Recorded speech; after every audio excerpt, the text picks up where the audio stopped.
Hai hai semuanya, ketemu lagi bareng Mihu di sini. Oh iya, kali ini Mihu akan membawakan alur cerita dari film Donghua yang berjudul Battle Through the Heaven. Mihu mengingatkan sekali lagi ya bahwa konten ini full spoiler.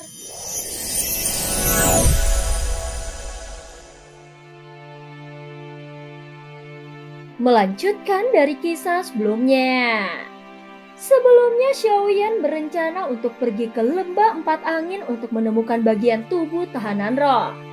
Dia merasa tahanan roh pasti bisa menjaga dirinya sendiri dan meyakini keberadaan seperti dirinya tidak mungkin bisa mati. Sehingga Xiaoyan memutuskan tidak mencarinya.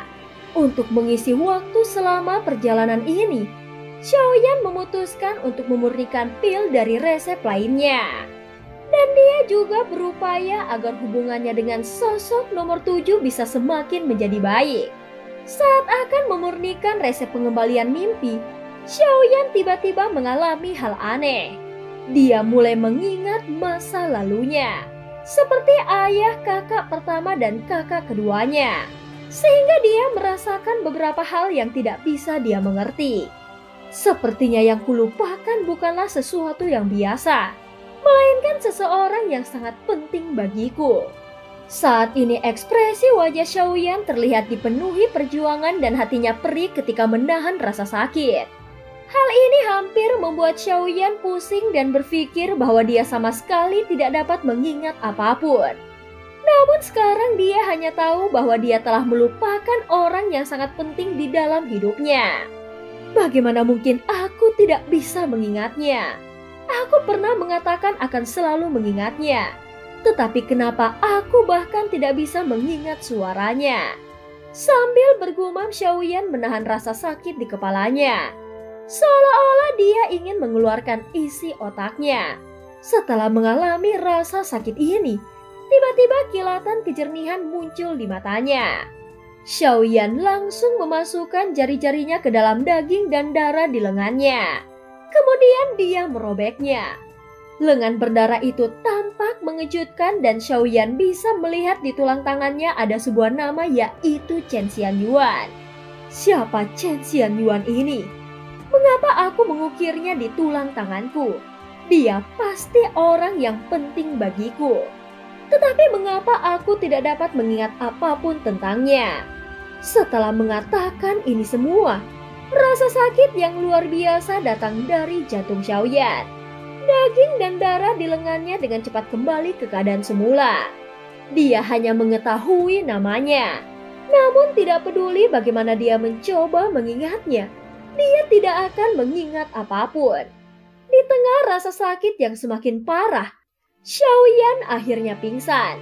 Mungkin hanya ada beberapa keadaan khusus yang dapat membuat jantung Xiaoyan merasa seperti ini. Faktanya Chen Xianyuan memang sengaja membuat Xiaoyan agar melupakannya. Karena sang ratu tidak ingin Xiaoyan mengingat saat dia mengorbankan hidupnya demi dirinya. Namun Xiaoyan selalu memiliki tekad yang kuat. Sehingga dia mengukir nama sang ratu di tulangnya agar dia tidak pernah melupakan nama itu. Bagaimanapun Ratu Chen Xianyuan adalah orang yang tulus dan selalu membantunya selama berada di alam Suanyin. Walaupun pada awalnya Xiaoyan merasa terganggu, tetapi dengan kelembutan dan ketulusan sang ratu, itu membuatnya menempatkan dirinya sebagai salah satu sosok penting di dalam hidup Xiaoyan. Tidak tahu berapa lama waktu telah berlalu, dan akhirnya Xiaoyan perlahan bangun kemudian melihat ke sekeliling seolah-olah tidak terjadi apa-apa. Mengapa aku pingsan? Ucap Xiaoyan melihat selip giok di tangannya. Dan sepertinya dia tidak dapat mengingat mengapa dia pingsan. Dalam keadaan linglung, Xiaoyan mulai menyempurnakan pil pengembalian mimpi itu. Tampaknya dia benar-benar tidak dapat mengingat alasan mengapa dia pingsan. Dan seolah-olah semua ini hanyalah ilusi. Jika bukan karena nama yang terukir di tulang tangannya, Xiaoyan mungkin sudah benar-benar melupakan sang ratu. Saat berikutnya Xiaoyan benar-benar tenggelam dalam kondisi memurnikan pil. Meskipun kesulitan dalam memurnikan pil pengembalian mimpi ini tidak setinggi pil tingkat Dewa Laut Biru, namun itu masih bisa dianggap cukup sulit. Tentu saja pil tingkat dewa yang berbeda akan memiliki metode pemurnian yang khusus dan urutan pencampuran bahan obat yang berbeda juga. Bahkan itu bisa dilihat melalui cara peleburan dan tumbukannya. Bagaimanapun setiap bahan obat memiliki khasiat yang berbeda, dan itu akan mempengaruhi kualitas pil yang dapat dicapai. Saat ini Xiaoyan terlihat berkonsentrasi dalam memurnikan pil obat. Dan dia juga sedang menuju lembah 4 angin dengan kecepatan yang sangat cepat. Hadapun avatar iblis abadi yang berada di belakang kompas terbangnya sepertinya tidak melakukan pergerakan apapun. Sementara itu di tempat tahanan roh di penjara, dia semakin tidak berdaya dengan sekelompok orang ini.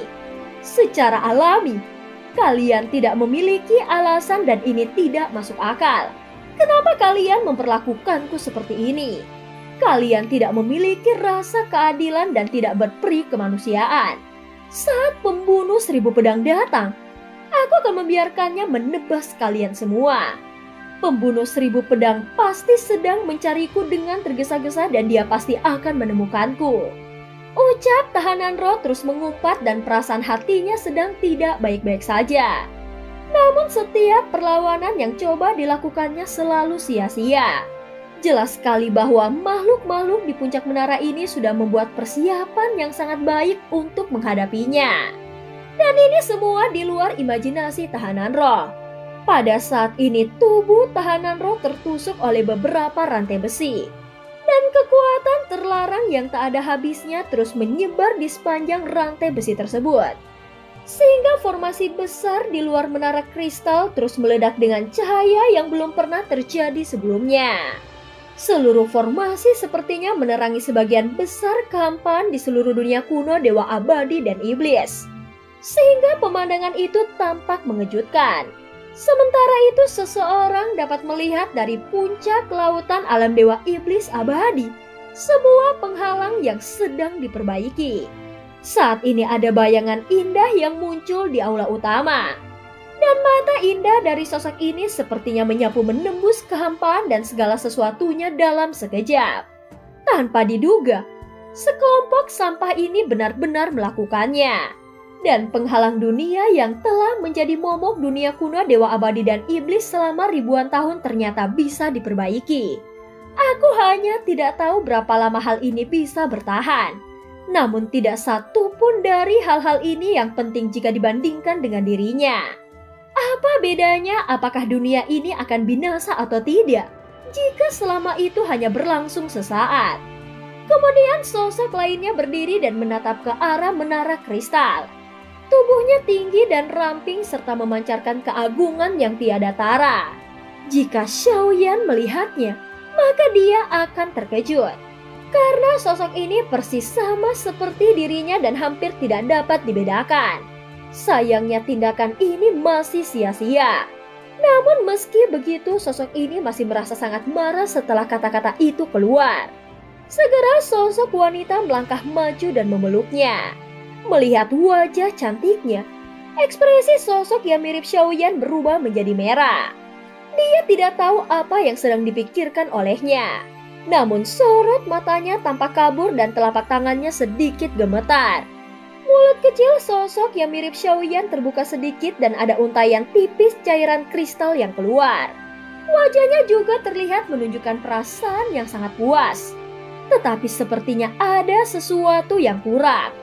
Dirju, apakah kau sengaja tidak memurnikan pil 9 naga sejati? Jika kau meminum pil ini maka ketika saatnya tiba, tidak peduli jenis naga apa dirimu, dalam sekejap mata kau bisa berubah menjadi naga sejati. Dan aku harus mencicipinya. Sosok wanita ini bergumam dengan nada yang manja dan menggairahkan. Tentu saja Xiaoyan belum mengetahui hal ini. Jika dia mengetahui semua yang terjadi di aula ini, mungkin dia tidak akan pernah kembali ke alam dewa iblis abadi lagi. Adapun tahanan roh yang masih berada di menara kristal hitam masih terus disiksa dengan kejam. Kelompok ini jelas menemukan cara untuk mengekstrak kekuatan pembatasan dari tahanan roh. Saat tahanan roh perlahan-lahan kehilangan vitalitasnya, dia tidak lagi terus berteriak dan hanya diam. Mata biru besarnya yang semula terlihat ganas sekarang semakin meredup. Dan tampaknya yang diekstraksi bukanlah kekuatan pembatasannya melainkan vitalitas hidupnya. Pembunuh 1000 pedang, jika kau tidak datang, maka kau tidak akan pernah melihatku lagi. Pembunuh 1000 pedang, cepatlah datang. Tiba-tiba tahanan roh mengeluarkan teriakan dengan keras. Dan setelah mengeluarkan raungannya, dia perlahan menutup matanya yang besar seolah-olah dia sedang tertidur dengan lelap. Tidak hanya rantai besi di tubuhnya yang tidak berkurang, tetapi 2 rantai besi yang tajam juga menusuk matanya. Di mata mereka, tahanan roh hanyalah sebuah alat untuk memperbaiki penghalang dunia. Selama mereka bisa memperbaikinya, maka mereka sama sekali tidak peduli dengan hidup dan mati tahanan roh. Saat ini Xiaoyan yang berada di kompas terbang tiba-tiba terkejut. Dan ada perasaan yang tidak bisa dijelaskan mengguncang hatinya. Sial, perasaan macam apa ini? Sepertinya tahanan roh berada dalam bahaya. Setelah bergumam, mata Xiaoyan sedikit menyipit. Dia segera berhenti memurnikan pil itu dan menoleh untuk melihat avatar iblis abadi. Leluhur ini terlalu lemah. Dan dia hanyalah leluhur yang pernah dikalahkan. Sekarang dia telah tergantikan oleh kekuatan yang baru. Saat Xiaoyan selesai berbicara, kompas terbangnya tiba-tiba berhenti. Kemudian gumpalan api menari-nari di ujung jarinya. Dan dengan jentikan jarinya, nyala api itu mulai bergerak menuju avatar iblis abadi. Dengan keras avatar iblis abadi itu mulai terbakar di bawah api yang membara. Tetapi Xiaoyan menemukan tidak ada nafas yang muncul. Saat ini dia terus menyaksikan avatar iblis abadi yang terbakar menjadi abu. Sebelumnya Xiaoyan berpikir bahwa jika avatar ini tidak dapat dimanfaatkan sekarang, maka percuma saja menyimpannya. Setelah beberapa saat, Xiaoyan tampak sedang berpikir, apakah dunia kuno dewa abadi dan iblis ini dapat diselamatkan atau dihancurkan? Dalam sekejap Xiaoyan mentransmisikan pikirannya ke dalam pagoda emas. Keselamatan dan kehancuran yang dia ciptakan tidak dapat dijelaskan dan hanya dapat ditentukan dengan pikiranmu sendiri. Kau dapat memilih cara manapun, tetapi pilihan yang akan kau ambil tetap akan ada konsekuensinya. Setelah mendengar pertanyaan Xiaoyan, suara Zanlao perlahan terdengar. Tahanan roh selalu ada di sisiku dan aku harus menyelamatkannya.